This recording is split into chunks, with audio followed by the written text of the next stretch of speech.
We spoke to Terry Gilliam a few months ago now Yes. on the Imaginarium of Dr. Parnassus. It was to be Heath Ledger's last film, but he's only in it for a certain period. He's in it quite a lot. I mean, okay, look, just in case somehow people have missed the background to this. As you know, Terry Gilliam has this peculiar reputation of making movies through fire and hail and brimstone, and making movies as almost like going into battle. And it starts right from the very beginning. Brazil, in which he had a massive sort of fight with the studio about getting the film released, and they didn't want to release it, and they wanted him to recut it, and he fought this big battle. And Brazil then became the kind of touchstone movie, the David versus Goliath thing, and he won, and the film was then a classic. Baron Munchausen, in which there was all manner of things went wrong with the production. It ran over budget. They ended up having to do loads of blue screen stuff they didn't want to do. 12 Monkeys, which famously the early test screening results were really, really bad, and he had to fight to keep the film as he wanted to keep it. Don Quixote, in which he essentially ended up fighting the elements themselves and lost, because there's as you know from the documentary Lost in La Mancha, he went out to make the Don Quixote movie with Johnny Depp, and everything went wrong. Everything could possibly go wrong, ending up with a huge rainstorm which led to a flood which swept away the set, and the production finally fell down.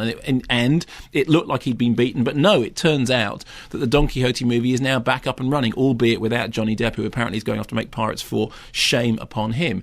Now, the Imaginarium of Dr. Parnassus, which looked like it was going to be, Gilliam back in a fairly good position after what happened with Brothers Grimm, and of course, terrible disaster befell it in the form of the death of Heath Ledger, which was clearly something which was just nothing. Nobody in any way could have foreseen this, and I have to say, under almost every other circumstance, would have flattened the film. And it is firstly important to say that it is a tribute not only to Terry Gilliam that the film got finished at all, but also to the people who stepped in to help him. Says an awful lot about the goodwill that there is, not only towards Heath Ledger, who everybody had nothing but nice things to say about, but also towards Terry Gilliam. And Gilliam is one of those people. He's an artist. Everyone knows he's an artist. Everyone who knows anything knows he's an artist. And what you want from him is for things to succeed. And I did an on-stage thing recently at BAFTA in which he said, there's this ridiculous story of the curse of Gilliam. I'm not cursed, I'm very lucky. And he's absolutely right. If you look at the things that he's gone up against, he has essentially been very lucky. So the very fact that this film exists is not only a testament to his power, but also to the great goodwill that is felt towards him and indeed towards Heath Ledger. So story, although the word story is perhaps the wrong word. The table that is laid before us includes the titular Dr. Parnassus, who has a travelling show which is an Imaginarium, which effectively brings the world of imagination to the drab, scabby and rather sort of downbeat surroundings of modern London. He is a character who appears to have been travelling forever and ever, bringing his sort of box of tricks along with him, in which he can get people to immerse themselves in the imaginary world and find some kind of redemption through the world of the imagination. He also has a pact with old Scratch himself, which is kind of revealed during the course of the movie. But of course, this is a film in which Tom Waits plays the devil. Have you heard my Tom Waits? That's my Tom Waits version. Yeah, that was exactly the same as the DJ in Pontypool. No, that's not exactly the same. No, it's not exactly the same as the DJ in Pontypool. To everyone else's is. It was exactly the same. No, Tom Waits is like that. There's no hard consonants in Tom Waits. I'm guessing you're not a betting man. That's Tom Waits. That's completely different. It was nothing like it wasn't. Have you ever seen Down by Law? No. With Tom Waits. The Jim Jarmusch film with Tom Waits. There's a brilliant scene in that. Yeah, I bet he doesn't sound like that. He sounds exactly. Hey, Zach, Jack, Bob. That's exactly what he sounds like. Anyway, so Tom Waits is old Scratch himself. And then along comes the Heath Ledger character, who we first meet in very strange circumstances and who is charismatic, but somehow untrustworthy, somehow unlikable, and yet seems to draw members of the public to him. And he inveigles himself into the travelling Imaginarium show. Here's a clip. Nope, my dear, did you not read our sign? We're here to give, not take, my darling. But nevertheless, I can see from your beautiful eyes that you are a very, very generous lady, and I applaud you for that. Excuse me, but how does this work? What does it cost? Cost? No, the Imaginarium does not cost a thing. We're not here for money. How long does it take? Well, that depends, my dear. I'm running late. Oh, late for a very important date. Gosh, I can't tell you how many times I've heard that in my life. Listen, can I ask you a question? Do you dream? Or should I say, can you put a price on your dreams? Or the dreams of the less fortunate in this world? So, what then happens is not something I can explain easily, but let me say a number of things. The first one is that the problem with what happened with Heath Ledger is solved very simply, okay? After Heath Ledger died, they completed the film by getting 3 other actors, Colin Farrell, Jude Law and Johnny Depp, to stand in as the Heath Ledger character on the other side of the magic mirror. As you could hear, then he was inviting people to go into a magical world. And on the other side of the mirror, essentially what happens is that his character becomes what the people who go through the mirror want him to be. So he is played by 3 actors who are 3 different sides of the personality, which manifests itself on this side of the mirror as Heath Ledger. And the funny thing about it is that it works really well. In fact, that bit works so well that had you not known how the production came to that particular solution, you kind of would have thought that it was meant like that. And I'll draw a very strange comparison here.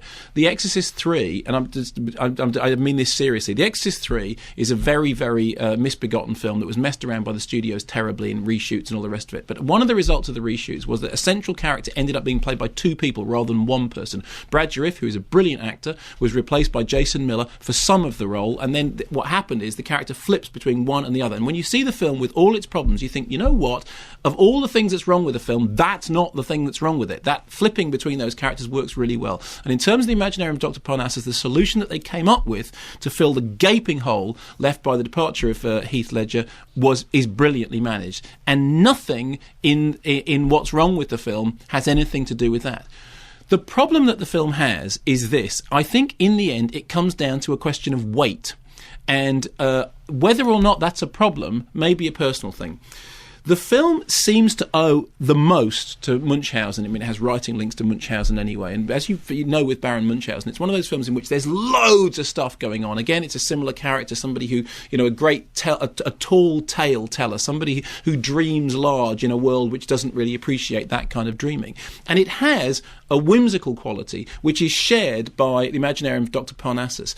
One of the things that Gilliam always said about Munchausen was, despite the fact that it was a really difficult film to make and the baggage of production was so heavy, none of that heaviness is evident on screen. In fact, the film has a great lightness. It's like a kind of souffle of a film. That's what he wanted it to be. And there is a similar sense with Dr. Parnassus, is that the heaviness, the tragedy of what happened in the production is nowhere evident on screen. It is a souffle-like film. Now, the problem for me is, I think that ironically, Gilliam's primary métier may be tragedy rather than comedy, despite the fact that he has his roots in Monty Python and in comedy, drawing comics and everything. I actually think that he is a tragedian. Is that correct? Tragedian. As he specialises in tragedy. Yeah, at heart, rather than a comedian. Tragedian. I stand to be corrected. It doesn't sound right when I say it. It was right when it left my head, but when it came out of my mouth, it sounded wrong.